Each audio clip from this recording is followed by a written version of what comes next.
నిమిషాలు దేవుని యొక్క వాక్యాన్ని మనము ధ్యానం చేసుకుందాం.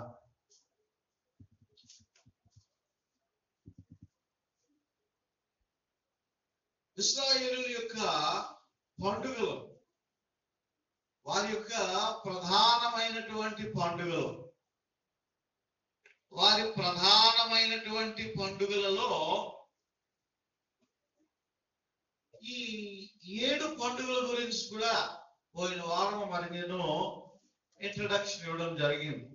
దాని గురించినటువంటి వివరాలు నేను తెలియజేయడం జరిగింది. ఇప్పుడు కూడా నేను చార్ట్ ద్వారా మీకు చూపించాను. ఇంకా ఎవరికైనా వాక్యాన్వేషకులు, వాక్యం పట్ల తృష్ణ కలిగినటువంటి వారు ఉంటే మన పీజీబీసీ మినిస్ట్రీ అనేటువంటి యూట్యూబ్ ఛానల్లో గడిచినటువంటి వారము చెప్పినటువంటి వాక్యం ఉంది. దాని గురించి మీరు చూడవచ్చు. అయితే ప్రియమైనటువంటి దేవుని బిడ్డలారా, మొదటి పండుగ పస్కా పండుగ.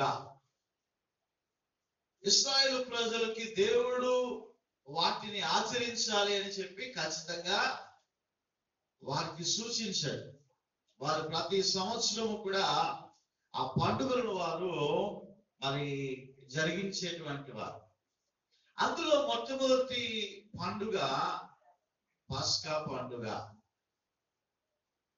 ఈ పస్కా పండుగ గురించినటువంటి విషయాలు మరి దినాన్ని మనము కొద్ది నిమిషాలు మనం నేర్చుకుందాం, జ్ఞాపకం చేసుకుందాం. నేను గత వారం చెప్పినాను కదా, అన్ని పండుగలు కూడా ఎవరు చూపిస్తున్నాయి? యేసుక్రీస్తు ప్రభు వారిని సూచిస్తున్నాయి. అన్ని పండుగలు కూడా యేసుక్రీస్తు ప్రభు వారినే సూచిస్తూ ఉంటున్నాయి. ఈ పస్కా పండుగలో కూడా యేసుక్రీస్తు ప్రభు వారి యొక్క గొప్ప పరియాగమును సూచిస్తున్నాయి. హల్లెలూయా. ఈ విషయాలన్నీ కూడా పరిశుద్ధ గ్రంథంలో నిర్గమకాండము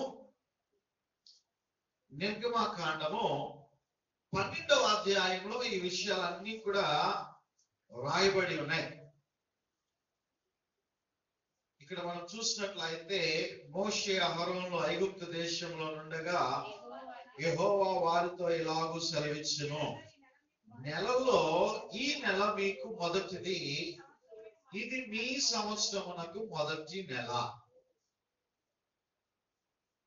మనకి మొదటి నెల ఏంది? జనవరి. వాళ్ళకి మొదటి నెల ఏంది? ఇప్పుడు ఆ చార్ట్లు ప్రిపేర్ చేస్తారు కదా. మొదటి నెల నిషాను నెల లేదా అబీబ్ నెల. ఈ నెల వారికి మొదటిది. మనకి ఆ నెల మార్చ్ ఏప్రిల్లో అది వస్తుంది. కాబట్టి ప్రియమైనటువంటి దేవుని బిడ్డలారా, ఈ నెలలో ఈ మొదటి నెల వారు చేయాల్సినటువంటి పని ఏమిటి, పస్కా పండుగను వారు ఏ విధంగా ఆచరించాలి అనేటువంటి విషయాలని అక్కడ రాయడం జరుగుతున్నది. 3వ వచనం మనం చదివితే, మీరు ఇశ్రాయేలు సమాజంతో ఈ నెల దశమి నాడు వారు తమ తమ కుటుంబముల లెక్క చొప్పున ఒక్కొక్కడు గొర్రె పిల్లలైనను మేక పిల్లలైనను, అనగా ప్రతి ఇంటికి ఒక గొర్రె పిల్లలైనను ఒక మేక పిల్లలైనను తీసుకొని వాళ్ళను. ప్రేమటువంటి దేవుని బిడ్డలారా, దేవుని సన్నిధికి వారు వట్టి చేతులతో వారు రావద్దు అని చెప్పి దేవుడు ఆజ్ఞాపిస్తున్నాడు. వారి చేతులతో ఏం పట్టుకొని రావమంటున్నాడంటే, ఒక గొర్రె పిల్లనైనను ఒక మేక పిల్లనైనను. ఇక్కడ మనం ఒక విషయం గమనించాలి. యేసుక్రీస్తు ప్రభు వారి యొక్క ఉపమానములలో ఆయన ఒక ఉపమానము చెప్తూ ఆయన అంటాడు, నేను గొర్రెలను మేకలను వేరు చేస్తానంట. అలాగే యేసుక్రీస్తు ప్రభు వారి గురించి ఆయన త్రోవలను సరళము చేసేటువంటి బాప్తిస్మం ఇచ్చేటువంటి యోహాను అంటాడు, ఇదిగో లోక పాపములు మోసుకొని పోసినటువంటి దేవుని గొర్రె పిల్ల అంటాడు. అంతేగాని దేవుని గొర్రె పిల్ల లేక మేక పిల్ల అని అన్నాడా అండి? ఎక్కడ కొత్త నిబంధన గ్రంథంలో మనం చూసినప్పటికీ కూడా మేకపిల్ల అనేటువంటి దానిని తీసుకుని రాలేదు. దాని సబ్జెక్ట్ ఎక్కువ అక్కడ ఇవ్వలేదు ఎక్కడ కూడా. అంతా కూడా గొర్రెపిల్ల అనేటువంటి దానితోనే యేసుక్రీస్తు ప్రభువారు పోల్చబడి ఉన్నారు.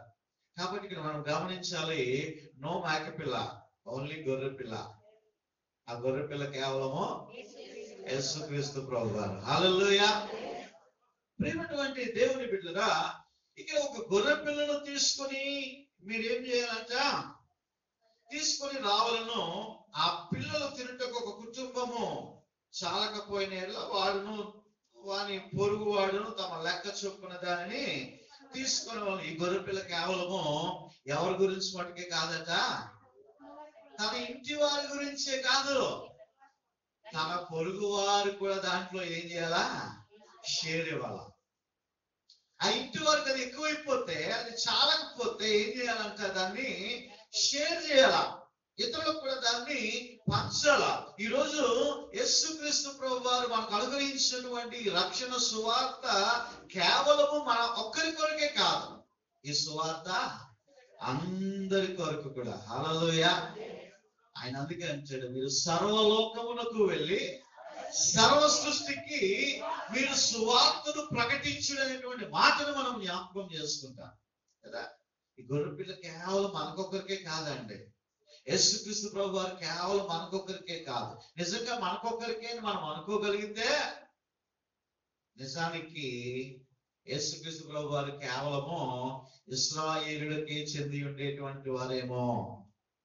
ఈ రోజు అన్యజనులుగా ఉంటున్నటువంటి మనమందరం కూడా ఏమైపోయి ఉన్నామో, ధన్యులుగా మనము మార్చబడ్డాం. హల్లెలూయా. అన్యజనులుగా ఉన్నటువంటి మనము ధన్యులుగా మార్చబడ్డాం.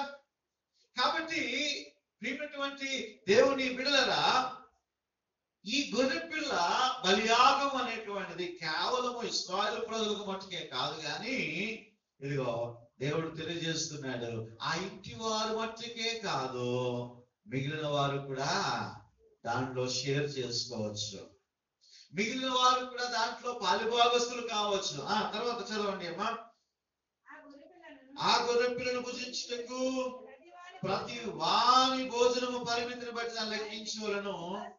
నిర్దోషమైన ఏడాది మగపిల్లలు తీసుకునేవలను, గొర్రెలలో నుండి అయినను మేకల్లో నుండి అయినను. ఈ నెల మీరు చార్ట్ లో ప్రిపేర్ చేశారు, నిషాన్ మాసం 14వ తేదీ అని. ఈ నెల 14వ దినము వరకు మీరు దానిని ఉంచుకొనవలెను. తరువాత ఇశ్రాయేలు సమాజపు వారందరూ తమ తమ కూటములలో సాయంకాలమందు దాన్ని చంపి దాని రక్తము కొంచెము తీసి తాము దాని తిని ఇంట్ల ద్వారబంధము 2 కమ్ముల మీదను పైకమ్మి మీదను చల్లి ఆ రాత్రి వారి అగ్ని చేత కాల్చబడిన ఆ మాంసమును పొంగని రొట్టెలను తినవలెను, చేదు కూరలతో తినవలెను. ఇది పస్కా పండుగ. ముఖ్యంగా ప్రియమైనటువంటి దేవుని బిడ్డలారా, ఒక విషయాన్ని మనము అర్థం చేసుకోవాలి. ఎందుకు దేవుడు ఈ పస్కా పండుగను ఆచరించమన్నాడు? ఎందుకు పస్కా పండుగను ఆచరించమన్నాడు? ఇశ్రాయేలు ప్రజలు అంతవరకు కూడా వారు భయంకరమైనటువంటి ఐగుప్తు బానిసత్వంలో వారు మగ్గిపోతా ఉన్నారు. వారికి ఎంతో భయంకరమైనటువంటి బానిసత్వము అనేటువంటిది వారి జీవితాల్లో కలుగుతూ ఉన్నది. ఎన్నో బానిస బ్రతుకులు వారు బ్రతుకుతూ ఉంటున్నారు. ఆ బానిసత్వము నుండి వారిని విడిపించేటువంటి వాడు ఎవడు కూడా లేడు, వారిని రక్షించేటువంటి వాడు ఎవడు కూడా లేడు. అటువంటి సమయంలో వారు ఏకముగా కూడి దేవునికి మొరపెట్టినప్పుడు వారి యొక్క నిట్టూర్పులను, వారి యొక్క ఆక్రందనను, వారి యొక్క మూలుగులను దేవుడు విన్నాడు. హల్లెలూయా. దేవుడు ఆలస్యం అయితే చేస్తాడేమో కానీ నీ మూలుగులను మట్టుకు నిర్లక్ష్యం చేయడండి. హల్లెలూయా. ఖచ్చితంగా నీ ప్రార్థనకైన జవాబు అనుగ్రహిస్తాడు. ఖచ్చితంగా ఆయన నీ ప్రార్థనకు ఆయన చెవియొగ్గుతాడు. ప్రియమైనటువంటి దేవుని పిల్లరా, వారి మూలుగులను విని ఎవరు తీసుకుని వచ్చాడట? మోషేని నాయకుడిగా తీసుకుని వచ్చాడు. మోషేని నాయకుడిగా తీసుకుని వచ్చి మోషే నాయకత్వంలో ఇశ్రాయేలు ప్రజలను విడిపించాలి అనేటువంటి ఒక గొప్ప ఉద్దేశంతో ఇశ్రాయేలు పక్షముగా మోషేను నిలవబెట్టి, మోషేకు నోటికి బోరగా అహరోను నిలవబెట్టి,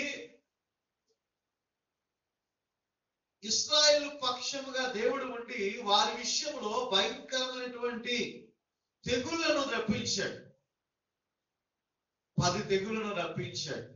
ఇశ్రాయేలు ప్రజలు వారి బానిసత్వంతో ఉన్నప్పటికీ కూడా వారి పక్షముగా యుద్ధం చేస్తున్నటువంటి వాడు జీవము కలిగినటువంటి దేవుడైన యెహోవా. ఆయన యుద్ధము చేస్తూ వారి పక్షముగా ఉండి ఫరో చక్రవర్తి యొక్క కఠినమైనటువంటి హృదయాన్ని ఆ బానిసత్వం నుండి మార్చడం కోసము ఈ 10 తెగుల్లో మనం చూస్తాం. నేలను రక్తముగా చేయడము, అలాగనే ఏట్లోని కప్పలని రావడము, మిడతల దండు, పేలదండు, ఆ చీకటి, వడ, ఆ బొబ్బలు, అగ్ని వర్షం, ఇలాగా 10 తెగుళ్లను, రాళ్ళ వర్షం, ఇలాగా 10 తెగుళ్లను దేవుడు రప్పిస్తాడు. ఇక దానిలో చివరి తెగులు ఏంటి అంటే మరణదూత. ఇక ఎన్నిసార్లు చెప్పినా వినలేనటువంటి పరిస్థితుల్లో ఫరో ఉంటున్నప్పుడు దేవుడు చేస్తున్నటువంటి పని ఇదిగో, ఇశ్రాయేలు ప్రజలు వారు విడుదల కాక ముందు దినము వారితో ఏం చెప్పన్నాడంటే, ఈ రాత్రి మీరు పాస్కా పండుగను ఆచరించండి. అక్కడ అంటాడు దేవుడు, మీరు చేదు కూరలతో దానిని తినవలెను. చేదు కూరలు ఐగుప్తులో ఉన్నటువంటి శ్రమలకు అవి సాదృశ్యంగా ఉంటాయి. మీరు ఈ పాస్కా పండుగ అనేటువంటి జరుపుకున్నప్పుడు పండుగలో ఏం జ్ఞాపకం చేసుకోవాలంట? చేదు కూరలను జ్ఞాపకం చేసుకోవాలి. నీవు ఎప్పుడు దీవించబడుతున్నా, ఆశీర్వదించబడుతున్నా, నీ జీవితం అభివృద్ధి చెందుతున్నా, నీ జీవితం ఆశీర్వాదకరంగా ఉంటున్నా, నీవు నీ గత జీవితాన్ని నీవు జ్ఞాపకం చేసుకోవాలి.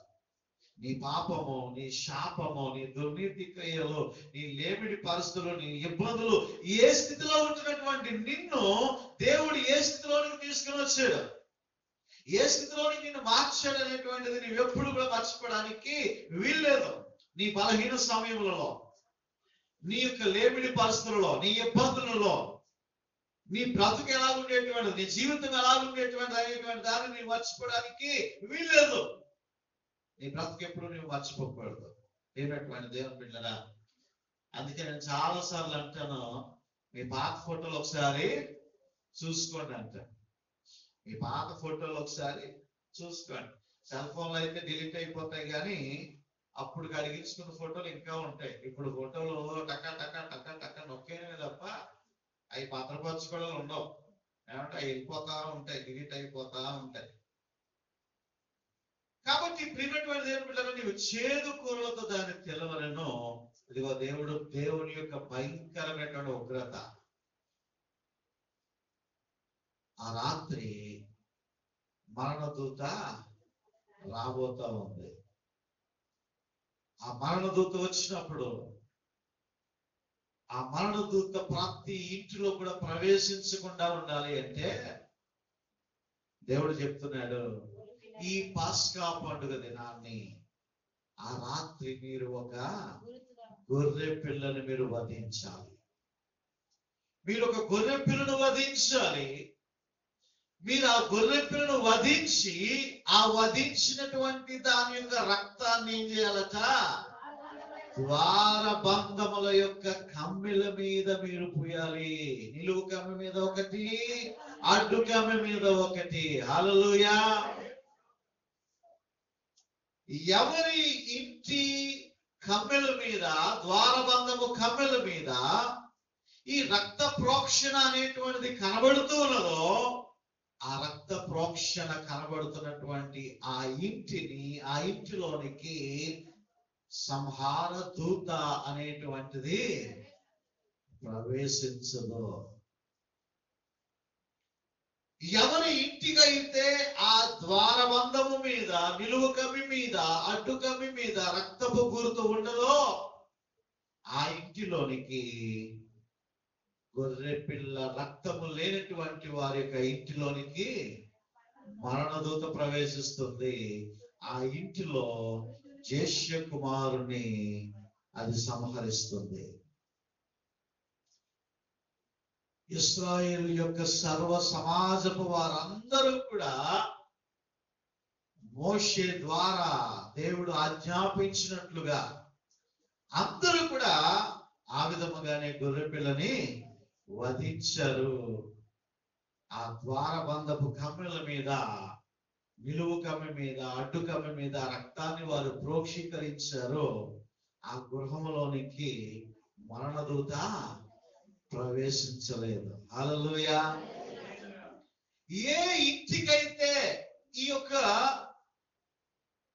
రక్తపు గురుతు లేదో, ఏ ఐగుప్తీయుని యొక్క ఇంటికి ఈ రక్తపు గుర్తు లేదో, ఎవరైతే హేళన చేశారో, ఎవరైతే ఆ పస్కా పండుగను వారు ఆచరించలేదో, వారి ఇళ్లలోనికి సంహార దూత ప్రవేశించింది.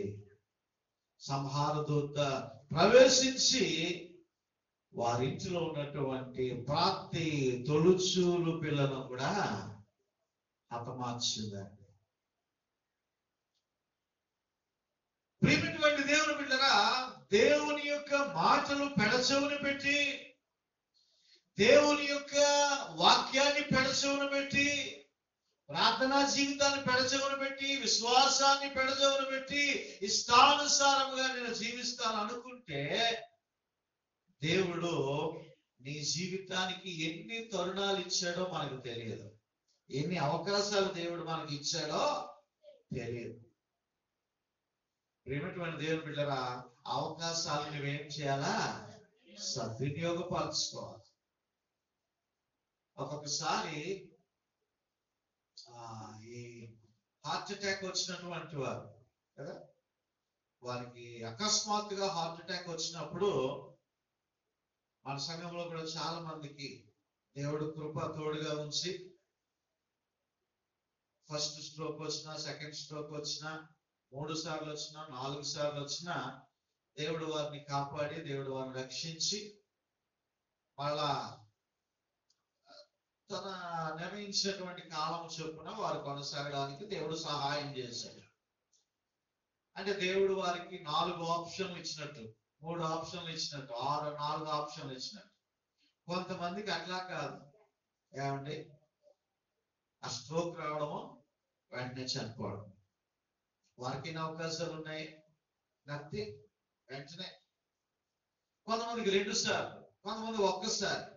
నేను ఎందుకు ఈ మాటలు తెలియజేస్తూ ఉన్నానంటే, హార్ట్ అటాక్ రావడం అనేటువంటిది పాపం అనేటువంటిది నా ఉద్దేశం కాదు, కానీ ఏ విధముగా అయితే ఆ ఆప్షన్స్ అనేటువంటి వస్తున్నాయో, దేవుడు నీకు ఎన్ని ఆప్షన్స్ ఇస్తున్నాడో అనేటువంటిది నీవు నిర్లక్ష్యం చేస్తే, ఆ నిర్లక్ష్యము కారణంగా ఒకానొక దినాన్ని నీవు భారీ మూల్యం చెల్లించుకోక తప్పదు. దేవుని యొక్క మాటలు నీవు నిర్లక్ష్యము చేయడానికి వీల్లేదు. దేవుని యొక్క మాటలు పెడచెవును పెట్టడానికి వీలు. అంతేలా, అలాగా చెప్తాం, అలాగే ఉంటాం, అలాగే మాట్లాడతాం, అలాగే చేస్తాం, అలాగే తిరుగుతాం, అలాగే త్రాగుతాం, అలాగే ఉంటాం అని అనుకుంటే, ప్రియమైనటువంటి దేవుని బిడ్డలా, దేవుని యొక్క ఉగ్రతను చూసేటువంటి వారముగా ఉంటాం. ఆనాడు ఫరో రాజు, ఫరో చక్రవర్తి, ఐగుప్తీయులు దేవుని యొక్క మాటను వారు నిర్లక్ష్యము చేశారు. దేవునితో వేళాకోళమాడాడు. వాడు అంటాడు, ఫరో ఏమంటాడు, నీ దేవుడు ఎవడు? నీ దేవుడి పేరు ఎప్పుడు వినలేదే. ఎంత చులకనగా మాట్లాడతాడండి, ఎంత హేళనగా మాట్లాడతాడు. మోసపోకడి దేవుడు వికరించబడడు. మనుష్యుడు ఏమి విత్తునో ఆ పంటనే కోయును, ఆ పంటనే కోయును. ప్రియమైనటువంటి ఏం పిల్లరా, ఆ పాస్కా పండుగ దినాన్ని ఆ గొర్రె పిల్ల యొక్క రక్తము ఇశ్రాయేలు ప్రజల యొక్క కుటుంబాలను రక్షించింది. హల్లెలూయా. ఈరోజు ప్రియమైనటువంటి దేవుని పిల్లరా, యేసు క్రీస్తు ప్రభు అనేటువంటి ఆ పస్కా పశువు మనందరి కొరకు వధించబడెను. హల్లెలూయా. ఈరోజు యేసు క్రీస్తు ప్రభు వారి యొక్క రక్తములో మనము కడగబడి మనము బలి అర్పించవసరం లేదు, కానీ బలి పశువులు మనము తీసుకుని రావాల్సినటువంటి అవసరం లేదు, కానీ ఏటేటా మాటి మాటికి మనము బలు అర్పించవలసినటువంటి అవసరమో లేదు అని హెబ్రీ పత్రికలో పౌలు గారు చెప్తున్నట్టుగా మనందరి కొరకు ఒక్కసారే బలి పశువుగా యేసుక్రీస్తు ప్రభు వారు ఈ లోకానికి వచ్చి తనకు తానే బలిగా అర్పించుకుని ఉన్నారు. హల్లెలూయా. ప్రియమైనటువంటి దేవుని బిడ్డరా, ఈ లోకంలో చాలా మంది మరణించారు. ముఖ్యంగా ఐఎస్ అనేటువంటి ఒక ఉగ్రవాద సంస్థ ఉంది. ఆ ఉగ్రవాద సంస్థ యొక్క అధినేత అల్ బాగ్దాద్ అనేటువంటి వాడు ఈ పవిత్ర యుద్ధం అని చెప్పేసి ఎంతో మారణకాండకు స్కూల్స్ మీద బాంబులు వేయడం, ఆ మధ్యకాలంలో మనం చూస్తాం. చాలా భయంకరమైనటువంటి స్కూల్ పిల్లలను కూడా చూడకుండా స్కూల్ పిల్లలు ఉంటున్నటువంటి ఆ స్కూల్లో బాంబులు వేశాడు. చాలా మంది పిల్లలు చనిపోయారు. చాలా మంది స్త్రీలను అఘాయిత్యం చేశాడు. అనేక విధాలుగా ఆ దేశాలన్నీ కూడా వారికి వ్యతిరేకమైనటువంటి దేశాలు అని చెప్పేసి ఆ దేశాల్లో ఉన్నటువంటి స్త్రీలను, ఆ దేశాల్లో ఉన్నటువంటి పిల్లలను, ఆ దేశాల్లో ఉన్నటువంటి పురుషులను ఏమాత్రము లక్ష్యము చేయకుండా వారందరినీ కూడా అన్యాయంగా అక్రమంగా వారిని చంపేశాడు. ఆఖరికి తన దగ్గరికి కొన్న ఇక అమెరికా పోలీసులు వాడిని చంపడానికి దగ్గరికి వెళ్తున్నప్పుడు వాడు ఏం చేశాడంటే, ఇక నన్ను ఎలాగైనా చంపకూడదని చెప్పే ఉద్దేశంతో తన దగ్గరికి కొంతమంది పిల్లలు ఉంటే బెదిరించాడు. నన్ను కానీ మీరు ఏమైనా పేరు చేస్తే, నన్ను కానీ నా దగ్గరికి కానీ మీరు వస్తే నేను రిమోట్ నొక్కొని నాతో పాటు ఈ పిల్లలు కూడా చనిపోతారని. కానీ అమెరికా పోలీసులు అలా మెల్లిగా దగ్గరికి వెళ్తున్నప్పుడు వీడేం చేశాడంటే, దగ్గర పిల్లలు ఉన్నారని కూడా చూడకుండా వాడి కాడే ఆత్మాహుతి చేసుకొని ఉన్నాడు. వాడి కాడే చనిపోయాడు. వాడు పేల్చుకొని చనిపోవడమే కాదు, వాడితో పాటు కొంతమంది పిల్లలు కూడా చనిపోయారు. కొంతమంది పిల్లలు కూడా చనిపోయినప్పుడు అమెరికా వాళ్ళందరూ కూడా ఈ అల్ బాగ్దాద్ అనేటువంటి వాడు చచ్చిపోయాడు, పీడ విరగడైందని అనుకున్నారు. అప్పుడు అధ్యక్షుడిగా ఉన్నటువంటి డొనాల్డ్ ట్రంప్ అంటాడు, he died like a dog అంటాడు. ఏమంటాడు? he died like a dog. ఇది ఎలా చచ్చిపోయాడట? పిచ్చి కుక్కలా చచ్చిపోయాడు. ఎలా చచ్చిపోయాడు? పిచ్చి కుక్కలాగా చచ్చిపోయాడు. పవిత్ర యుద్ధం అని తిరిగినటువంటి వాడు, ఎంతో మంది యొక్క ప్రాణాలను హరించినటువంటి వాడు, ఎంతో మంది జీవితాలను హరించినటువంటి వాడు, ఎంతో మంది బ్రతుకులను నాశనం చేసినటువంటి వాడు, పైగా వాడొక పెద్ద నాయకుడు. ప్రేమటువంటి దేవుని బిడ్డలారా, ఈ లోకంలో ఉన్నటువంటి అనేక విధాలుగా ఆరాధించబడుతున్నటువంటి అనేకమైనటువంటి వాటిని కూడా మనము జ్ఞాపకం చేసుకుంటే అందరూ కూడా రక్తదాహాన్ని కోరుకునేటువంటి వారే, అందరూ కూడా రక్తాన్ని చిందించాలని ఆశపడేటువంటి వారే, అందరూ కూడా యుద్ధాలను కోరుకునేటువంటి వారే, మరణకాండను కోరుకునేటువంటి వారే, రక్తాన్ని చిందించాలని కోరుకునేటువంటి వారే, బలులు అర్పించాలని కోరుకునేటువంటి వారే. కానీ నీవు ఆరాధిస్తున్నటువంటి నీ ప్రభువు పస్కా పశువుగా ఈ లోకానికి వచ్చి ఉన్నాడు. హల్లెలూయా. పస్కా గొర్రె పిల్లగా ఈ లోకానికి ఆయన వచ్చి ఉన్నాడు. తన అమూల్యమైనటువంటి రక్తము చేత మనందరినీ కూడా, ఆనాడు ఐగుప్తీయులు ఆ బానిసత్వము నుండి వారు విడిపించబడగలిగితే, ఈ రోజు మన పాపం అనేటువంటి, శాపం అనేటువంటి దాస్యము నుండి ఈ క్రీస్తు అనేటువంటి పస్కా బలి పశువు మనందరి కొరకు కూడా వధించబడింది. హల్లెలూయా. ఈ మధ్య కాలంలో ఎక్కువగా స్క్రోల్ అవుతూ ఉంది. ఏంటా స్క్రోల్ అవుతా ఉందంటే, ఆన్లైన్ లో ఎక్కువ స్క్రోల్ అవుతుంది. 3 మేకులు పీక్కోలేనటువంటి వాడు దేవుడా. ఏమంటే 3 మేకులు పీక్కోలేనటువంటి వాడు దేవుడా అనేటువంటిది ఎక్కువగా స్క్రోల్ అవుతా ఉంది ఆ ఫేస్బుక్ లో. ఏమైనటువంటి దేవుని బిడ్డలారా, మనకి మాలినటువంటి సన్నాసులకి గొర్రెపిల్ల విలువ ఏం తెలుస్తుంది? వారి కళ్ళ నిండా పాపపు పొరలు,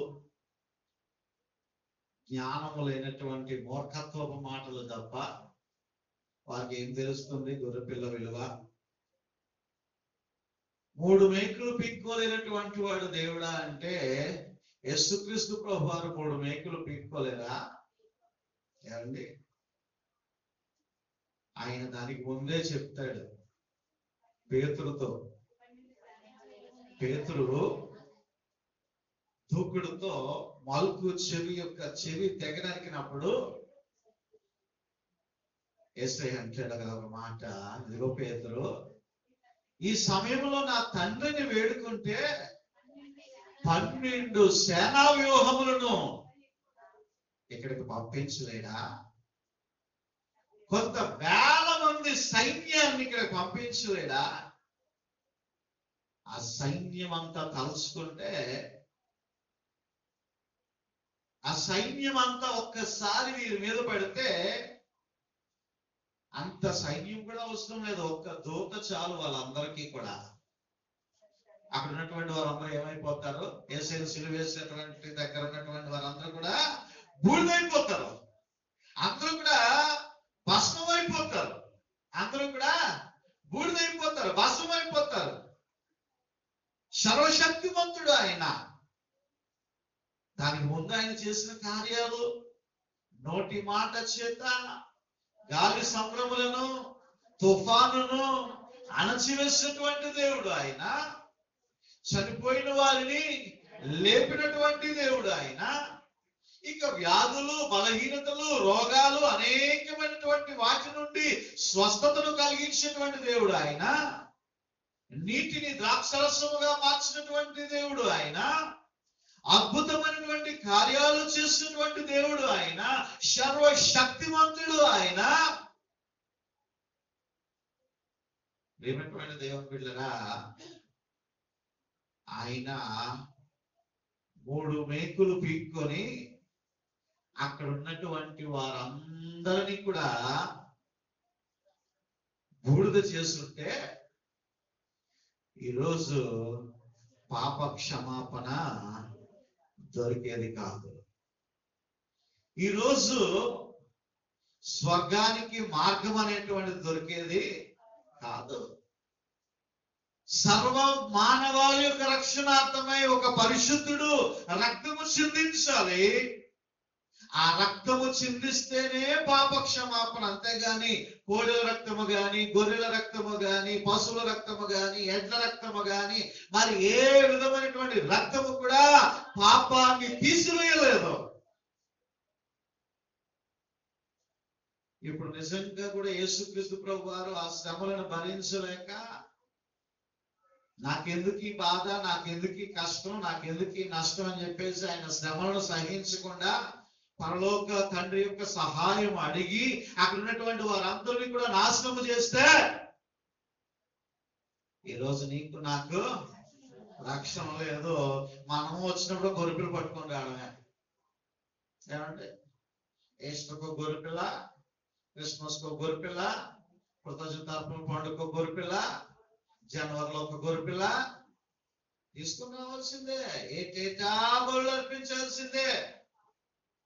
ఈ సంవత్సరం గొర్రెపిల్ల అర్పించో, ఈ సంవత్సరం మట్టుకే ఒక నెల మట్టుకే మళ్ళా ఏం చేస్తా ఉంటారు, మళ్ళా వచ్చే సంవత్సరం మామూలే, మళ్ళా వచ్చే సంవత్సరం మామూలే, మళ్ళా వచ్చే సంవత్సరం మామూలే. నీ పాపము పర్మనెంట్ గా తీసివేసేటువంటి మార్గం నీకు దొరకదు.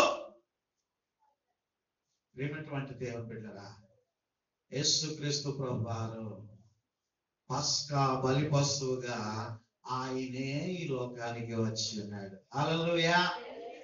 ఆనాడు పస్కా పండుగలో గొర్రె పిల్ల యొక్క రక్తము ఇశ్రాయేలు ప్రజల్ని కాపాడితే, ఈ రోజు ఎవరైతే యేసుక్రీస్తు ప్రభువారినందు విశ్వాసం ఉంచి నమ్మి బాప్తిస్మం తీసుకుని ఆయన మార్గంలో నడుస్తారో వారి జీవితాలను, వారి ఆత్మలను యేసే రక్షిస్తూ ఉన్నాడు. హల్లెలూయా. అందుకే నేను చాలాసార్లు చెప్తున్నాను, యేసుక్రీస్తు ప్రభువారు నమ్మినటువంటి వారికి బ్రతికి ఉండగాను ఆయనే రక్షకుడు, చనిపోయినను మన ఆత్మలకు ఆయనే రక్షకుడు. హల్లెలూయా. మన ఆత్మలు పాతాళంలోనికి పోవు. ఆనాడు మనందరికీ తెలుసు కదా, ధనవంతుడైనటువంటి వాడు చనిపోయాడు, దరిద్రుడైనటువంటి లాజరు కూడా చనిపోయాడు. ధనవంతుడి యొక్క ఆత్మ ఎక్కడ పోయింది? పాతాళంలోకి వెళ్ళిపోయింది. అగ్ని ఆరదు, పురుగు చావు మన దగ్గర ఉన్నది. లాజరు యొక్క ఆత్మ ఎక్కడికి పోయింది? దేవదూతలు వచ్చి పట్టుకుపోయారంట ఆత్మని. హల్లెలూయా. చక్కని పాట ఉంటది కదా, మా పాప పాడుతుంది. యేసయ్య నామము నా ప్రాణ రక్ష, గొర్రె పిల్ల రక్తము నా ఇంటి సురక్ష. యేసయ్య నామము నా ప్రాణ రక్ష, గొర్రె పిల్ల రక్తము నా ఇంటి సురక్ష. రోగ భయం, మరణ భయం తొలగిపోవును యేసు నామములో. రోగ భయం, మరణ భయం తొలగిపోవును యేసు నామములో. యేసయ్య నామము నా ప్రాణ రక్ష, గొర్రె పిల్ల రక్తము నా ఇంటి సురక్ష. యేసయ్య నామము నా ప్రాణ రక్ష, గొర్రె పిల్ల రక్తము నా ఇంటి సురక్ష. హల్లెలూయా. గొర్రె పిల్ల స్థానంలో ఎవరు వచ్చారండి? యేసుక్రీస్తు ప్రభువారు వచ్చారు. యేసుక్రీస్తు ప్రభువారు వచ్చారు. అదే పస్కా పండుగ యొక్క పరమాత్మ. అయితే ఈ పస్కా పండుగలో ప్రాముఖ్యముగా 5 విషయాలు మనకి నేర్పిస్తూ ఉన్నాయి. 5 విషయాలు. మొట్టమొదటిగా బలి అనేటువంటి విషయం మనకు కనబడుతుంది. బలి. ఈ బలి అనేటువంటిది సమర్పణ జీవితానికి సాదృశ్యంగా కనబడతా ఉంది. యేసుక్రీస్తు ప్రభువారు నీకేమిచ్చారయ్యా అంటే నీవు చెప్తావు, యేసయ్యా నా కొరకు తన ప్రాణాన్ని దారబోసినంతగా నన్ను ప్రేమించాడయ్యా. బాప్తిసం తీసుకున్నటువంటి వారికి ఈ మాట నేను చెప్పమంటాను. యేసుని ఎందుకు నమ్ముకున్నావయ్యా అంటే పెళ్ళైపోతాని, ఉద్యోగం వస్తుందని, లేకపోతే ఇల్లు కొనుక్కుంటామని. ఇది కాదు. ఇవన్నీ కూడా సెకండరీ. మొదట ఆయన నీతిని, ఆయన రాజ్యాన్ని వెతికితే ఆ తర్వాత నీకు కావలసినవన్నీ కూడా ఆయన నీకు అనుగ్రహిస్తాడు. మొట్టమొదటిగా యేసయ్య నా పాపముల కొరకు ఆయన మరణించి సమాధి చేయబడి పునరుద్ధానుడై తిరిగి లేచి ఉన్నాడు. ఇది రావాలి నీ నోట్లో నుంచి. నీవు అందుకు బాప్తిసం తీసుకోవాలి. లేకపోతే నీ సమస్యలు విడిపోతాయని, నీకు అది పోతుంది, నువ్వు మొట్టమొదటిగా ఆయన దగ్గరికి నీవు రా, నీవు ఆయనే రక్షకుడు, ఆయనే నా దేవుడు అని నీవు పూర్తిగా పరిపూర్ణముగా నమ్మకం ఉంచు. నీవు నమ్మకం ఉంచితేనే కదా నీకు విడుదల కలుగుతుంది. సగం సగం నమ్మకం, ఆ పడవ మీద ఈ పడవ మీద కాలేయడం, ఇలాగ వేస్తే అది రెండు పడవల మీద కాలేసినట్టుగా ఉంటూ ఉన్నది. వెచ్చగానైనా ఉండు, చల్లగానైనా ఉండు, నువ్వెచ్చని స్థితిలో ఉండొద్దని దేవుని వాక్యం తెలియజేస్తూ ఉంది. కాబట్టి ఈ బలి అర్పణ అనేటువంటిది మనం మొట్టమొదటిగా చూస్తూ ఉన్నాము. సమర్పణ అనేటువంటిది మనం చూస్తూ ఉన్నాము. మన జీవితాలను ప్రభువుకి మనము సమర్పించుకోవాలి. ఈరోజు ప్రభు మన గురించి ఆయన చేసినటువంటి బలియాగములు మనం జ్ఞాపకం చేసుకోవాలి. ఏమిటువంటి దేవుని బిడ్డలారా, ఈ దినాల్లో రక్షణ అనేటువంటి దాన్ని చాలా మంది నిర్లక్ష్యం చేస్తున్నారు. ఏదో అలవాటుగా, ఏ నామకార్థముగా మనము జీవిస్తూ ఉంటాము. కానీ ఎక్కువగా మనం ఈ లెంట్ డేస్ వచ్చినప్పుడే ఇవి జ్ఞాపకం చేసుకుంటాం కదా. యేసయ్య శ్రమలో, యేసయ్య గొప్ప కార్యాలు, ఆయన బలియాగం, నా కోసమా ఈ సిలువ యాగము అని పాడుతూ ఉంటాం. అప్పుడే సిలువ చెంత, అప్పుడే ఏమండి నీ జీవితం అంతా పాటలు పాడుకుంటూ ఉండాలండి. హల్లెలూయా. మనం కూడా ప్రభు బలన్నప్పుడు ఆ పాటలు పాడుతున్నా, నీవు జీవితాంతము కూడా పాటలు పాడుతూనే ఉండాలి. యేసయ్య చేసినటువంటి గొప్ప బలియాగం అనేటువంటిది లోకములో ఎవరు కూడా నీ ఎడల చేయలేనటువంటిది. ఆ బలియాగం గాని లేకపోతే తనకు తానుగా ఆయన సమర్పించుకొని ఏమంటాడు ఆయన, నా అంతట నేనే నా ప్రాణాన్ని పెట్టడానికి వచ్చాను అంటాడండి ఆయన. హల్లెలూయా. తనకు తానుగా ఆయన సమర్పించుకొని ఉన్నాడు. తన జీవితాన్ని నీ కొరకు దారబోస్తున్నాడు, తన బ్రతుకుని నీ కొరకు దారబోస్తున్నాడు. నీవు యేసయ్య నమ్ముకొని ఉన్నావంటే ఆయనకు వచ్చేది ఏమీ లేదండి. మొదట మనము ఆయన ప్రేమించింది మనకి కాదు, ఆయనే మనల్ని మొదట ప్రేమించాడు. ఆయనే మనల్ని మొదట ప్రేమించాడండి. మనం ప్రేమించామని కాదు, మనలో ఏ గొప్పతనము లేదు. రెండో విషయం నేను జ్ఞాపకం చేస్తున్నాను. ఇదిగో ఈ పాస్కా పండుగ నాడు ఈ పొంగలి రొట్టెలతో అందరూ కలిసి ఏం చేయాలంట, భోజనము చేయాలి. ఈ మాంసాన్ని కాల్చుకొని పొంగని రొట్టెలతోనూ, పులియని రొట్టెలతోనూ, చేదు కూరలతోనూ ఒక భోజనము చేయాలి. భోజనము దేనికి సాదృశ్యంగా ఉంది? సహవాసానికి సాదృశ్యంగా ఉంది. ప్రేమటువంటి దేవుని బిడ్డగా, సహవాసం అనేటువంటిది చాలా ప్రాముఖ్యమైనటువంటిది. అందుకే దావీదు మహాభక్తుడు ఒక గొప్ప ఆశీర్వాదాన్ని మన ముందు ఉంచుతాడు మన కుటుంబానికి. ఏమని? నీవు ధన్యుడు, నీకు మేలు కలుగును, నీ లోకించి నీ భార్య ఫలించు ద్రాక్ష వలె ఉండును, నీ భోజనపు బల్ల చుట్టూ నీ బిడ్డలు ఒలీవ మొక్కల వలె ఉందరు. బల్ల అనేటువంటిది సహవాసం. అంటే ప్రతి నెల మొదటి ఆదివారము సహవాసపు బల్లగా యేసుక్రీస్తు ప్రభు వారు ఆయన వచ్చిన తర్వాత ఈ పాస్కా పండుగలో లేదా ప్రభురాత్రి భోజన సంస్కారంలో చిన్న మార్పు ఏంటి అంటే, ఆయన రక్తానికి సూచనగా ఈ ద్రాక్ష రసాన్ని తీసుకొని వచ్చాడు. ఆయన కొత్త ద్రాక్ష రసాన్ని, పులియని ద్రాక్ష రసాన్ని తీసుకొని వచ్చాడు ఆయన. పాత నిబంధన గ్రంథంలో పాస్కా విధిలో ఇది లేదు, ఇది మనం ఎక్కడ చూడం. కాబట్టి ప్రియమైనటువంటి దేవుని బిడ్డలారా, మనకు ఒక సహవాసం అనేటువంటిది ఇచ్చి ఉన్నాడు. నీ జీవితానికి సహవాసం అనేటువంటిది చాలా అవసరము. సంఘం అనేటువంటిది చాలా అవసరము. సంఘము నీ గురించి ప్రార్థన చేయాలి. సంఘము నీ గురించి ప్రార్థనలో ఎత్తి పట్టుకోవాలి. కొంతమందికి సహవాసం ఉండదండి, సంఘం ఉండదు. ఏదో ఏకలవ్యుడిలాగా జీవిస్తూ ఉంటారు కదా. అలాగా అది నీ జీవితానికి మంచిది కాదు. సుఖాన్ని లేనటువంటి పడవ లాంటిదట సంఘం లేకపోతే. సుఖాన్ని లేని పడవ లాంటిది, నావ లాంటిది అంట. అది ఎటువైపు పోతుందో కూడా తెలియదు. ఒక పద్ధతి ఉండదు, ఒక క్రమశిక్షణ ఉండదు, దేవుని యందు భయభక్తులు ఉండదు, ప్రార్థనా జీవితం ఉండదు, వాక్య ధ్యానం ఉండదు, పరిశుద్ధత ఉండదు. ఇష్టానుసారంగా జీవిస్తూ ఉంటారు. సంఘం అనేటువంటిది, సహవాసం అనేటువంటిది లేకపోతే. ఈ భోజనము అనేటువంటిది సహవాసానికి సాదృశ్యంగా కనబడుతూ ఉంది. మూడవదిగా సంతోషం. పండుగ అంటే ఏంటంటే సంతోషం.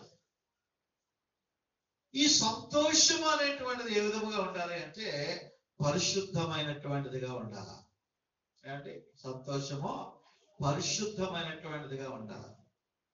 ఈరోజు నీవు బయట చూస్తే, బయట నీవు తిరుగుతూ వస్తూ ఉన్నావు కదా, ఆ సంతోషం ఎలాగుంటుంది? ఏమంటే ఆ సంతోషం ఎలాగుంటుంది? రాగడం, తిరగడం, బూతు మాటలు మాట్లాడుకోవడం, ఏమండి ఇక డ్యాన్సులు, ఇక భయంకరమైనటువంటి పరిస్థితులు మాట. వారి సంతోషం ఎలాగుంటుంది? దేవుడు నీకు ఇచ్చేటువంటి సంతోషం ఎలాగుంటుంది? పండుగ అంటే సంతోషంగా. ఈ పండుగను వాళ్ళు 7 రోజులు ఆచరించేవారు. ఈ పండుగ దినాలు ఎన్ని రోజులు అంటే వారికి 7 రోజులు. 7 రోజులు కూడా ఎక్కడ ఉండేటువంటి వారు? యెరూషలేములోనే వారు ఉండేటువంటి 7 రోజులు వారు పండుగ ఆచరించేటువంటి వారు. మందిరంలోనే, ఆ పరిసరాల్లోనే ఈ పాస్కా పండుగ చేసుకుంటూ వారు దేవుని సన్నిధిలో, ఆ దేవుని సన్నిధి ఉన్నటువంటి ఆ ప్రాంగణంలో వారు ఆనందిస్తూ సంతోషిస్తూ ఉండేటువంటి వారు. ఈరోజు యేసయ్యలోనే నీ సంతోషం అండి. యేసయ్యలోనే నీ ఆనందం. నీ ఆనందం, నీ సంతోషం పరిశుద్ధముగా ఉండాలి. ఆ సంతోషం నీ కుటుంబంతోనే కలిసి నీవు సంతోషించాలి. ఆ సంతోషంలో పాపం లేనటువంటి సంతోషముగా ఉండాలి. అలాంటి సంతోషంలో యేసయ్య కూడా పాలిభాగస్తులు అవుతాడండి. అవును, ఆయన కూడా ఆ మొదటి కానా పెండ్లి విందులో, ఆ సంతోషంలో ఆయన కూడా పాలిభాగస్తుడు అయ్యాడు. హల్లెలూయా. అలాగే మరొక విషయాన్ని కూడా జ్ఞాపకం చేస్తున్నాను. 4వదిగా సద్భక్తి. మొట్టమొదటిగా నేను జ్ఞాపకం చేశాను. సమర్పణ, సహవాసం, సంతోషం, సద్భక్తి. అయిపోయిందా పండుగ? అయిపోయిందా పండుగ? అయిపోయింది. గొర్రెపిల్ల వధించబడింది. చేతికొరలతోనూ పొంగని రొట్టెలు కదా, మనం పొరక అంటామేమో కదా దాన్ని. దాంతో వారు అయిపోయింది, తినేశారు. పండుగ అయిపోయింది కదా, తినేశారు, తాగేశారు, పడుకుని పోయారు, తెల్లారిపోయింది. దాన్ని తీసుకెళ్ళి ఇంట్లో కలిపారు, అయిపోయింది పండుగ కదా. అయిపోయిందా పండుగ? మరో పని చెప్తున్నాడు. ఏంటట చూడండి ఒకసారి. 25వ వచనం. 25వ వచనం. యెహోవా తాను సెలవిచ్చుచున్నట్లు మీకు ఇచ్చిన దేశమందు మీరు ప్రవేశించిన తర్వాత మీరు దీనిని ఆచరించవలెను. మరియు మీ కుమారులు మీరు ఆచరించు ఈ ఆచారం ఏమిటని మిమ్మల్ని అడిగినప్పుడు మీరు ఇది యెహోవాకు పాస్కా బలి, ఆయన ఐగుప్తీయులను హతము చేయొచ్చు మన ఇండ్లను కాల్చినప్పుడు ఆయన ఐగుప్తులోనున్న ఇశ్రాయేలీయుల ఇండ్లను విడిచిపెట్టెను అనవలెను అని చెప్పాను. ఏమండి? అప్పుడు ప్రజలు తలలు వంచి నమస్కారము చేశారు. అబ్బా, ఎంత నియమ నిబద్ధతతో కూడినటువంటి పండుగ అండి అది. ఈ పండుగ చేసేసి సంతోషించి ఆనందించేసి మంచమే పడుకొని రెస్ట్ తీసుకోవడం కాదట. ఈ పాస్కా పండుగని ఎందుకు చేస్తారు అని మీ పిల్లలు అడిగినప్పుడు ఈ పాస్కా పండుగ గురించి నీ బిడ్డలకు నీవు వివరించాలి. ఈ పాస్కా పండుగ యొక్క గొప్పతనం గురించి నీ బిడ్డలకు నీవు చెప్పాలి. ఈ పాస్కా పండుగ యొక్క విశేషం ఏమిటో నీవు చెప్పాలి. ఏం చెప్పాలి? ఐగుప్తులో మనము బానిసత్వముతో మగ్గిపోతూ ఉంటున్నప్పుడు ఇదిగో మన దేవుడు ఈ రీతిగా ఆ రాత్రి కాల సమయంలో దేవుడు మనల్ని కాపాడాడు. నీ పిల్లల్లో ఎంతమందికి తెలుసా అండి పాస్కా పండుగ అంటే? నీ పిల్లల్లో ఎంతమందికి తెలుసు యేసుక్రీస్తు ప్రభు వారు గొర్రె పిల్లగా వధించబడి ఉన్నారు అని? నీ పాప క్షమాపణ కొరకు ఆయన మరణించున్నాడని నీ పిల్లల్లో ఎంతమందికి తెలుసు? నువ్వు చెప్పావా? ఏ రోజైనా సువార్త కంటూ బ్యాగులు పట్టుకొని తయారైపోయి బయలుదేరిపోతాం కానీ ఇంట్లో నీ పిల్లలకు చెప్పావా? యేసుక్రీస్తు ప్రభు వారి గొప్పతనం గురించి నువ్వు చెప్పావా వారికి ఏమైనా? ఈరోజు నీవు మాత్రమే మందిరంలో కనబడుతున్నావే, నీ పిల్లలు ఎక్కడా? నీ భర్త ఎక్కడా? ఏమండి, నిజంగా అంత గొప్ప బలియాగముగా యేసుక్రీస్తు ప్రభు వారు ఈ లోకానికి వచ్చి నీ జీవితాన్ని రక్షించి నీకు ఒక విలువను తీసుకుని వచ్చి పరిశుద్ధత తెలియజేస్తే నీ బ్రతుకులో ఆ విషయాలు ఎప్పుడైనా నీ బిడ్డలకు చెప్పావా? పాస్కా పండుగ అంటే గొర్రె కట్ చేసుకొని విందు చేసేసుకొని రొట్టె ముక్కలు రొట్టెలతో పట్టుకొని చేతికొత్తగా తినేసి అయిపోయింది కాదు పాస్కా పండుగ. ఇంకొకటి చెప్తున్నాడు దేవుడు, ఇది నీ బిడ్డలకు చెప్పు, ఇది నీ బిడ్డలకు చెప్పు, వారికి సద్భక్తి నేర్పించు. ఈరోజు నేను ఇలా ఉండడానికి కారణము, ఈరోజు మన బ్రతుకులు ఎలా ఉండడానికి కారణము, మన పరిశుద్ధతకు కారణము ఆయనేనయ్యా. ఎప్పుడైనా చెప్పావా? నువ్వు పిలిచి నీ సమస్యలు చెప్తావు, పిలిచి ఏమంటే నీ బాధలు చెప్తావు. నీ బిడ్డలకు చాలా మందికి తెలియదండి యేసుక్రీస్తు ప్రభు వారు బలియాగమై ఉన్నారు నీ కొరకు అని. ప్రియమైనటువంటి దేవుని బిడ్డలారా, ఈ 4 విషయాలు నేర్పిస్తేనే పాస్కా పండుగ సంపూర్తి అయినట్టు. సహవాసము, సమర్పణ, సహవాసము, సంతోషము, సద్భక్తి, ఈ 4 ఉండాలి పాస్కా పండుగలో. ఈరోజు నీవు సువార్త అంటున్నా, ఎక్కడికి వెళ్ళినా సరే నీకు పిల్లలు కావాలా, లేకపోతే ఏంటంటే స్వస్థత కావాలా, ఇది కాదు ఇవి కాదండి. మొట్టమొదటిగా నువ్వు చెప్పాల్సినటువంటి సువార్త యేసయ్య బలి పశువుగా గొర్రెపిల్ల స్థానంలో ఆయన వచ్చి ఉన్నారు. పనికిమాల వదరబోతులు మాట్లాడుతూ ఉంటారు భయంకరంగా. 3 పేకులు పీక్కోలేనటువంటి వాడు దేవుడా. ఆ సన్నాసులకు కూడా ఎవరు చెప్పాలా? మనమే చెప్పాలి. వాళ్ళకి విలువ తెలియదు.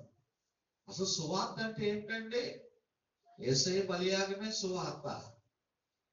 ఇంక ఎక్కువ వధించవసరం లేదు. యేసయ్య నీ పాపముల కొరకు మరణించారు, సమాధి చేయబడ్డారు, తిరిగి లేచారు. యేసయ్య నామములోనే నీకు రక్షణ, పాప క్షమాపణ, విడుదల. అంతే సువార్త. మనకి ఇదేమైపోయిందంటే కామన్ అయిపోయింది కదా. కామన్ అయిపోయి లోతుగా వెళ్ళాలండి. అమ్మా తెలిసిందేలే, యేసయ్య శిలువలో ప్రాణం పెట్టడం మాకు తెలిసిందే. ఒకసారి అట్లాగే నేను చెప్పాను, వాక్యం లోతులోనికి తీసుకెళ్తానో లేదో నాకు తెలియదు కానీ యేసయ్య శిలువ దగ్గరికి మట్టుకు నేను తీసుకెళ్తానని అన్నాను. హల్లెలూయా. నువ్వు లోతుగా వెళ్ళడం కాదు, శిలువ దగ్గరికి నువ్వు వెళ్ళాలా.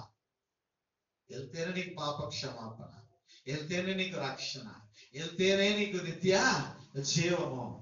ఏమండి, లోతుగా వెళ్ళడం అనేటువంటిది మంచిదా కాదా?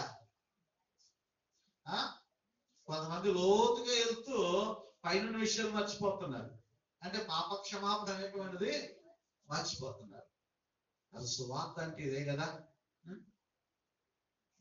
వినుమా సువార్తను, క్రీస్తేసు వార్తను.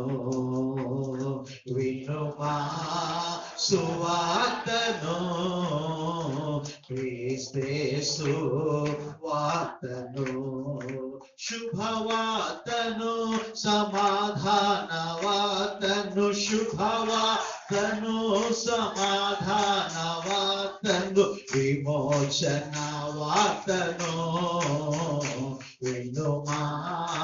సువార్తను, క్రీస్తే సువార్తను వినుమా. సువార్తను, క్రీస్తే సువార్తను, పాప పరిహారం చేయబడెను యేసు క్రీస్తే సిలువయందు. పాప పరిహారం చేయబడెను యేసు క్రీస్తే సిలువయందు. పాపపు ముల్లు విరువబడెను, పాపపు ముల్లు విరువబడెను, క్రీస్తే యేసు పునరుత్థానమును, క్రీస్తే యేసు పునరుత్థానమును చెప్పబడే బైబిల్ గ్రంథమందు నెరవేరే క్రీస్తు యేసునందు. చెప్పబడే బైబిల్ గ్రంథమందు నెరవేరే క్రీస్తు యేసునందు. వినుమా సువార్తను, క్రీస్తే సువార్తను వినుమా. సువార్తను, క్రీస్తే సువార్తను. హల్లెలూయా. ఇదే సువార్త. పాప పరిహారం చేయబడింది. యేసుక్రీస్తు ప్రభువారు పాస్కా బలిపశువుగా ఈ లోకానికి వచ్చారు. గొర్రెపిల్ల స్థానంలో ఆయన ద్వారానే రక్షణ, ఆయన ద్వారానే పాప క్షమాపణ అని. ఈ పాట నేను 30 సంవత్సరాల క్రితం, 30 years బ్యాక్, మా నాన్నగారు ఒకసారి డిఎస్పి గారి ఇంట్లో ప్రార్థనా కొడుకు పెట్టించుకుంటే, ఆ ప్రార్థనా కొడుకులో డిఎస్పి గారి పాపకి నేనంటే బాగా ఇష్టం అన్నమాట. అప్పుడైనా నేను బాగా చిన్నోడిని. ఒక పాట పాడమంటే ఈ పాట పాడనమాట. అందరూ క్లాప్ చేసేసారు. 30 సంవత్సరాల క్రితం మాట, మా నాన్నగారు ఉన్నప్పుడు మాట. ప్రియమైనటువంటి దేవుని బిడ్డరా, నేను జ్ఞాపకం చేస్తున్నాను. సువార్త అనేటువంటిది, పాస్కా పండుగ తాలూకా విలువ నీకు తెలిస్తే సరిపోదు. పాస్కా పండుగ అనగానే క్రీస్తు మరణం గురించి నేను గట్టిగా చెప్తాను ఇప్పుడు. కానీ అది ఎంతమందికి తెలుసు? ఎంతమందికి చెప్తున్నాం? యేసుక్రీస్తు ప్రభువు గొర్రెపిల్ల స్థానంలో ఆయనే వచ్చారని ఎంతమందికి చెప్తూ ఉన్నాం? కాబట్టి ఈ పాస్కా పండుగను మనము జ్ఞాపకం చేసుకుంటూ, ఆ పాస్కా పండుగలో యేసయ్య యొక్క ప్రతిబింబాన్ని మనము జ్ఞాపకం చేసుకుంటూ, ఆయన మనకు అనుగ్రహించినటువంటి ఇంత గొప్ప రక్షణను మనం నిర్లక్ష్యం చేయకుండా అంతం వరకు మనం నమ్మకస్తులుగా జీవిద్దాం. మనకు కలిగినటువంటి విశ్వాసాన్ని మనం కాపాడుకుందాం. చిన్న ప్రార్థన చేసుకుందాం. పాస్కా పశువుగా వధించబడి నీ జీవితానికి, నా జీవితానికి పాప క్షమాపణ కలుగజేసి విలువను తీసుకొచ్చినటువంటి యేసయ్య సన్నిధిలో ఒక్క నిమిషము లేచి నిలబడదాం. ఒక్క నిమిషము లేచి నిలబడదాం. విధేయత కలిగి ఆ పాస్కా పశువుగా క్రీస్తు మన కొరకు వధించబడెను. అయ్యా అవును తండ్రి, ఎవరి నోటితో వారు మాట్లాడదాం. అవును ప్రభువా, పాస్కా పశువుగా అయ్యా నా కొరకు బలిగా ఈ లోకానికి వచ్చినావు తండ్రి. అయ్యా తండ్రి, అయ్యా తండ్రి సహాయం దయచేయండి. అయ్యా తండ్రి, ఇంత గొప్ప రక్షణ ప్రభువా నేను నిర్లక్ష్యము చేయకుండా నాయన విలువైనటువంటి రక్షణను ప్రభువా నిర్లక్ష్యము చేయకుండా తండ్రి ఈ రక్షణ నేను కాపాడుకునేటకు సహాయం దయచేయండి నాయన అని దేవుని సన్నిధిలో ప్రార్థన చేద్దాం. ఈరోజు నీకు ఇచ్చినటువంటి రక్షణ ఉచితమైనటువంటిదే, కానీ విలువలేనిది కాదు సుమా. అమూల్యమైనటువంటి రక్తము చేత ఆయన నీకు విడుదల దయచేసి ఉన్నాడు. గొర్రెపిల్ల స్థానంలో ఆయన ఈ లోకానికి వచ్చి ఉన్నాడు. నీ పాపమును బట్టి ఆయన పరిహారము చేసి ఉన్నాడు. పాపము లేనటువంటి ఆయన ఈ లోకానికి వచ్చినాడు. ఇదిగో అన్యజనులు అర్పించినట్లుగా నీవు బలి అర్పించవలసినటువంటి అవసరం లేదు. అలాగూ బలి అర్పించినటువంటి స్థితిని నీ కళ్ళతో చూసినప్పుడు నీ దేవునికి నీవు కృతజ్ఞతాస్తులు చెల్లించాలి. ప్రభువా, ఈ బలులు నేను అర్పించకుండా, అయా ఈ అర్పణను అర్పించకుండా, అయా నీవే నా కొరకు బలి అయి ఉన్నావు తండ్రి అని దేవుని సన్నిధిలో మనము కృతజ్ఞతాస్తులు మన జీవిత పర్యంతము కూడా మనము చెల్లించవలసినటువంటి వారమై ఉంటున్నాం. ప్రార్థన చేసుకుందాం.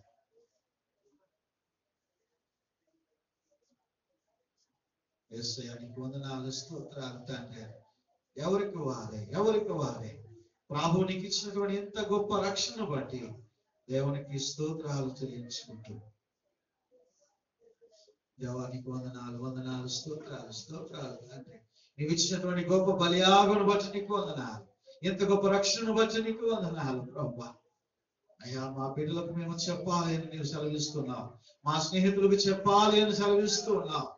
అయ్యా, మా బంధువులకు చెప్పాలి అని నీవు సెలవిస్తున్నావు తండ్రి. అయ్యా తండ్రి, నీకు వందనాలు, స్తోత్రాలు తండ్రి. ప్రార్థన బలియు అర్పణ కోరవు నీవు, బలి అయితివి నా దోషముకై. బలియు అర్పణ కోరవు నీవు, బలి అయితివి నా దోషముకై. నా హృదయమే నీ సింహాసనాలయం, నా హృదయమే నీ సింహాసనాలయం. స్తుతియాగమునే చేసేదని రథం, స్తుతియాగమునే చేసేదని రథం. స్తుతి సింహాసనాసీనుడా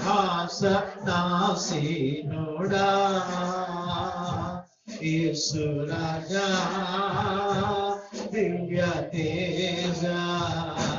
స్తుతి సింహాసనాసీనుడా యేసు రాజా దివ్య తేజ.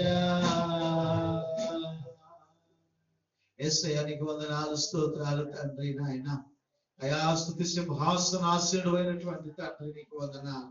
అయా తండ్రి నాయన, నీవు సింహాసనాసీనుడు అయి ఉండి, ధనవంతుడు అయి ఉండి, మా దారిద్రము వలన నాయన, మా దరిద్రత వలన ప్రభువా, మా పాపం అనేటువంటి దరిద్రత వలన ప్రభువా నాయన, అయా తండ్రి ఈ లోకానికి వచ్చి ఉన్నావు తండ్రి నాయన. గొప్ప బలియాగము తండ్రి నాయన, అయా పశువుగా తండ్రి నాయన, క్రీస్తు మన కొరకు వధించబడినని పౌలు గారు చెబుతున్నట్లుగా తండ్రి ప్రభువా, అవును తండ్రి, మా కొరకే వధించబడినటువంటి గొర్రెపిల్ల స్థానంలో వచ్చినటువంటి మా యేసయ్య, మా రక్షక, నీకు వందనాలు, స్తోత్రాలు తండ్రి నాయన. ఎంత గొప్ప రక్షణ ప్రభువా, మేము నిర్లక్ష్యము చేయకుండా, మమ్మల్ని కాపాడేది ఈ రక్షణే అని, మమ్మల్ని రక్షించేది ఈ రక్తమేనని, అయా తండ్రి నాయన, మమ్మల్ని పరముకు చేర్చుకునేటువంటిది మీ రక్తము ద్వారా కలిగినటువంటి పాప క్షమాపణే అని ప్రభువా మేము ఎరిగి తండ్రి నాయన, తండ్రి రక్షణ మేము నిర్లక్ష్యము చేయకుండా, చేజార్చుకునకుండా అంతం వరకు సాగిపోయేటువంటి కృపా భాగ్యము మా అందరికీ దయచేయాలని క్రీస్తు ప్రభుల వారి యొక్క అతి పరిశుద్ధమైనటువంటి నామములోనే ఈ ప్రార్థన అడుగుతూ ఉంటున్నాము తండ్రి. ఆమేన్. దయచేసి కూర్చుండాలని మనవి చేస్తున్నాను అండి. ఈ సమయంలో